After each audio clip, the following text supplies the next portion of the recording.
je vais pouvoir récapituler et continuer avec notre leçon de la fois passée.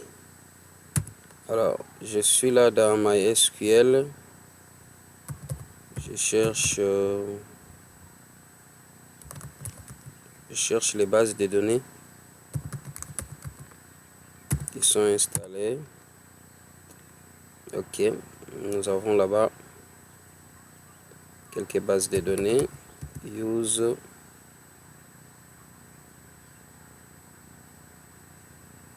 admin, non c'est M1. Use M1 à BDD23. Show tables. Ok, nous avons quelques tables là-bas. Quelques tables.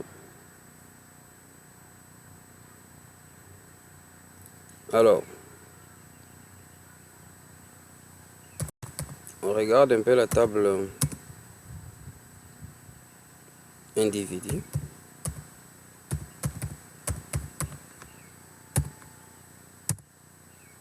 Ok. Remarquez que la table individu, il n'y a pas une clé. Il y a une clé primaire, mais ce n'est pas. On n'a pas défini que cette colonne soit auto-incrément. Soit auto-incrémentable. Alors, on peut modifier cette table et la colonne pour que la colonne identifiant un individu puisse être auto-incrémentable. Dans ce cas, je vais dire alter table individu, alter table individu, modify identifiant individu int not nil auto incrément. Voilà. Ok. Vous voyez que il vient d'accepter. Si je reviens là pour voir, alors vous voyez notre colonne qui n'avait pas l'auto-incrémentation ici, on vient de les mettre. Donc vous avez la possibilité ici de modifier une table lorsque vous avez oublié une contrainte ou vous avez oublié quelque chose qu'il faut mettre. On a cette possibilité là. Alors, la fois passée, nous avons vu qu'on pouvait, n'est-ce pas, faire la modification des tables. Bon, pour ceux qui n'étaient pas là, je vous ai récapitulé ce qu'il fallait un peu ajouter là. Alors, select all from client.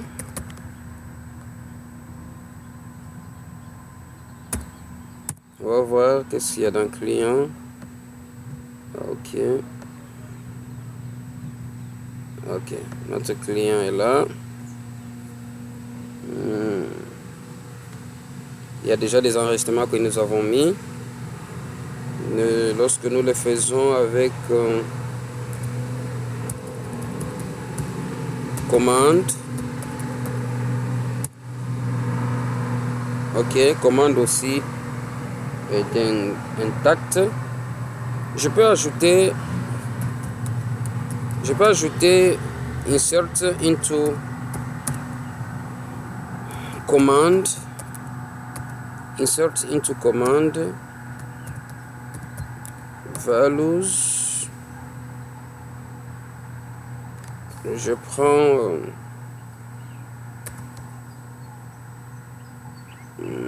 prends par exemple ça, je fais comme ça. c'est un champ, le premier champ là, c'est un champ auto-incrémentable. Ça va automatiquement afficher les numéros. Alors je prends client. Bon, je prends par exemple client 3.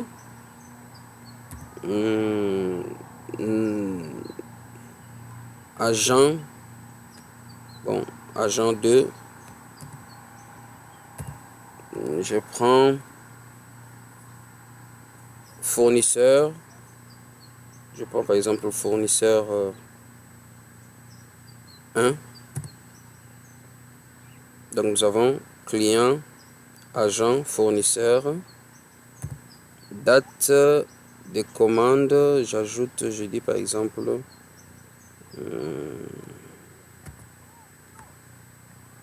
2023 février. Nous sommes aujourd'hui le 11. Voilà.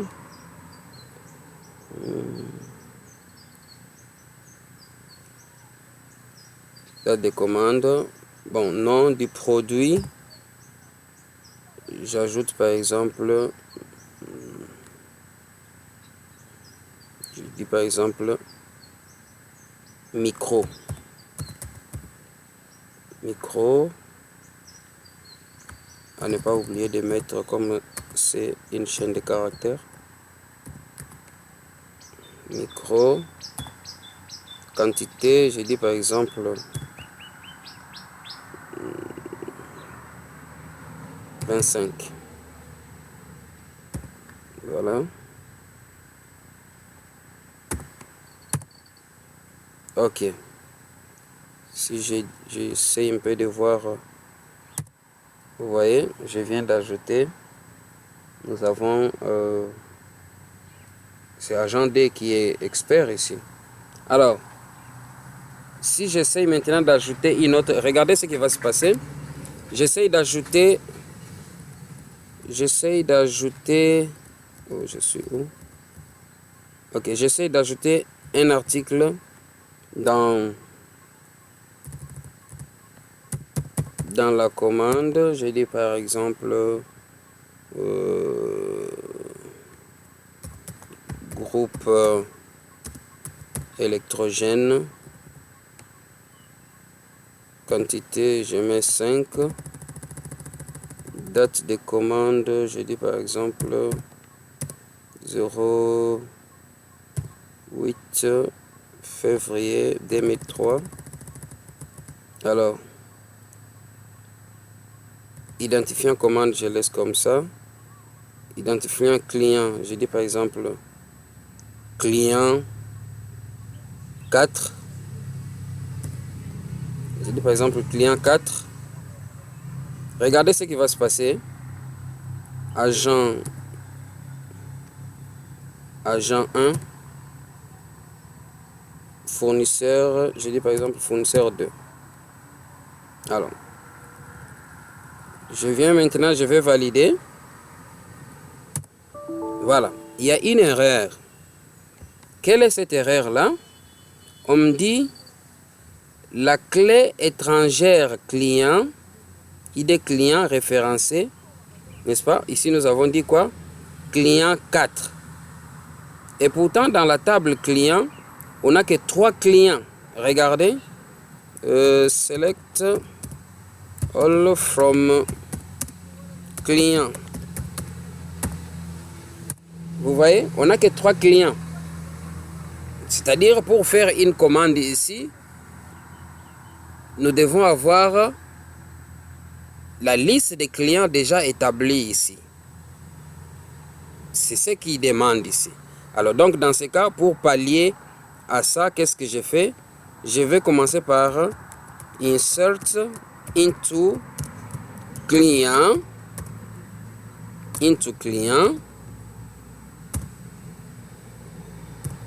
Values. Ok. Je fais ceci. Je prends client. Identifiant client. Non client, je dis par exemple client FNGT. Alors, nom de contact, je dis par exemple Ngoma. Adresse, je dis RN1 B104. Voilà. J'ai déjà mis l'adresse. Ville Kinshasa. Bon, je le mets même en minuscule. Kinshasa. Boîte postale 1036. Comme on l'avait défini comme une chaîne de caractères, on le fait comme ça. J'ajoute pays RDC.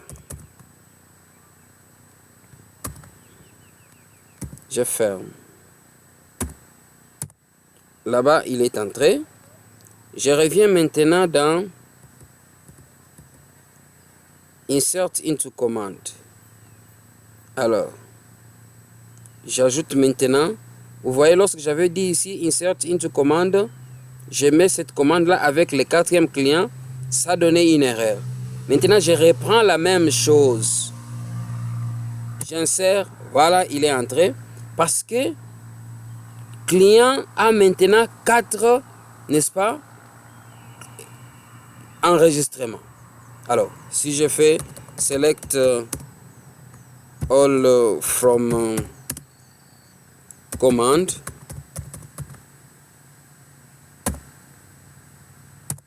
vous voyez, le 4e client est là. Select all from client. Notre 4e client qu'on avait enregistré, il est là. Donc vous comprenez que il y a des tables qui ne peuvent être utilisées que si on a déjà d'autres tables qui existent déjà, ou les enregistrements dans d'autres tables qu'on avait déjà insérées. Si dans ces tables-là, il n'y a pas l'enregistrement, ça ne pourra pas passer. Vous avez vu l'exemple. Alors, autre chose que je voulais encore vous ajouter. Alors, je vérifie d'abord toutes les tables pour voir ce que je peux vous ajouter là. Bon, je suis dans la nature, hein? Je suis dans la nature. Alors, j'ajoute, on vérifie d'abord fournisseur. Select all from fournisseur. Voilà, on n'a que 3 fournisseurs là. On profite pour ajouter un fournisseur. On profite pour ajouter un fournisseur. J'ai dit insert into fournisseur.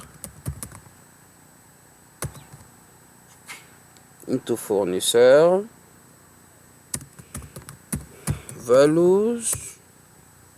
Comme c'est auto-incrément, je laisse comme ça. Je prends juste le nom du fournisseur. Je dis par exemple quel est le nom du fournisseur. Je dis par exemple Marsavco.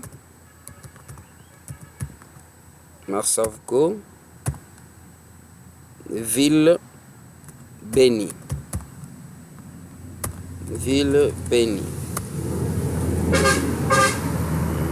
Ok. Voilà. Alors, si j'ai maintenant 4 fournisseurs, il n'y a pas de souci. Qu'est-ce que je vais encore ajouter? Alors, donc,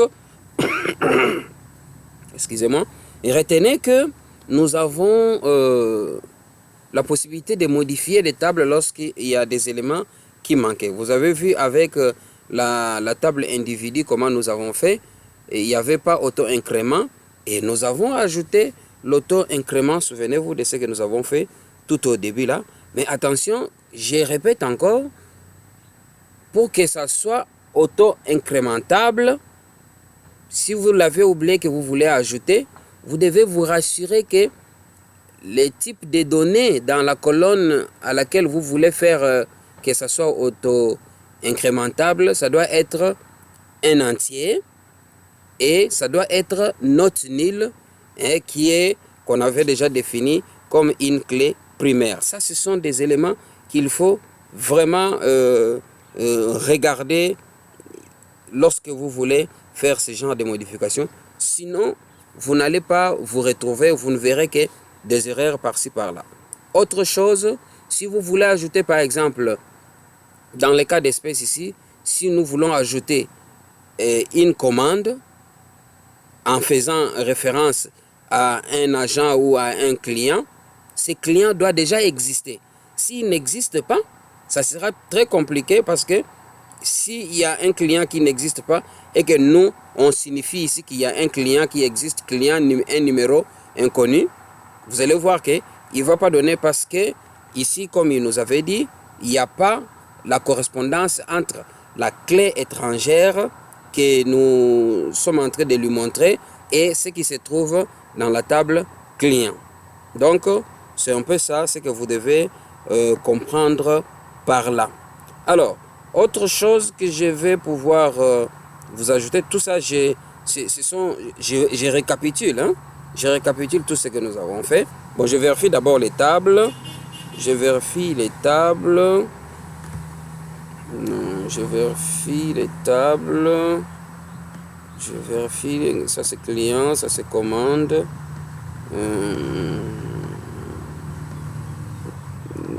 Commande.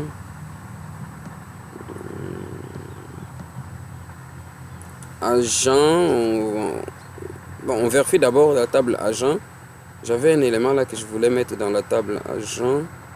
Je ne sais pas, est-ce qu'on a déjà ajouté quelque chose dans agent là? Pas encore. Ok, vous voyez un peu agent.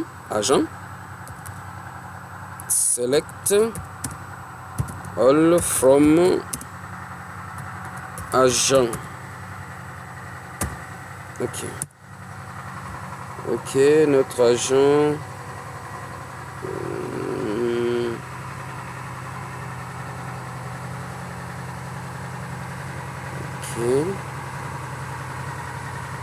Agent est là. Qu'est-ce qu'on doit ajouter dans agent? Alors, je voulais vous signifier ici. Regardez agent, là-bas vous voyez 0200. C'est-à-dire lorsqu'on insérait dans agent, à la place de la date, on avait mis 200. Et directement, lui, automatiquement, il comprend il doit mettre, parce que nous sommes dans les millénaires, hein, il doit mettre 0 devant pour que ça soit conforme. Normalement, ça devrait être 2000. Hein? C'est comme ça qu'il s'est passé cela. Alors, on peut ajouter insert into agent. Est-ce que c'est auto-incrémentable? On vérifie d'abord.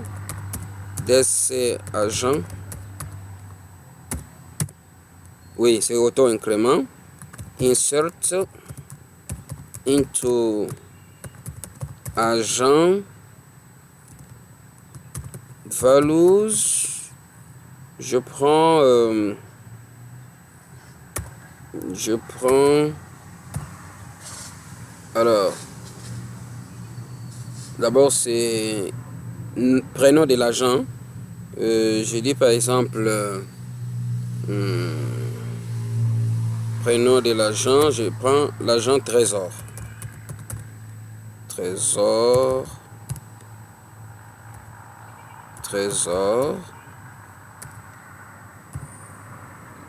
Date de naissance, bon, on dit par exemple 2000. Comme les dates c'est souvent en anglais, il faut commencer par année. Nous prenons maintenant les mois et nous prenons maintenant la date, n'est-ce pas, du jour. Voilà. Observation. Je dis par exemple un étudiant ponctuel. Non. Bon, on parle des agents. J'ai dit un agent ponctuel. Voilà. Point virgule. Ok. Je viens, n'est-ce pas, d'ajouter trésor. Ok. J'ai ajouté trésor. Alors, je pense que j'ai un peu briefé ce qu'on devait, n'est-ce pas, faire. Et je répète, bon, vérifiez un peu le show tables. Alors, indi dc individu snn. Ok, ok. Ça va? D'accord, il n'y a pas de souci ici. Alors, voilà. Le DC commande. Ok, vous voyez ici la clé primaire, les restes là, ce sont des clés étrangères. Ça, on avait déjà vu ça. Je pense que j'ai au moins, d'une manière ramassée, récapituler sur tout ce que vous deviez savoir par rapport à ce que nous avons fait la fois passée. Alors, pour aujourd'hui, je pense que nous pouvons même nous limiter là pour que ça ne puisse pas s'alourdir parce que vous allez pouvoir, n'est-ce pas, télécharger cette vidéo-là. Merci beaucoup. Suite au prochain numéro. Non, non, je peux... Oui, d'accord, ça va. Ok, arrêtez.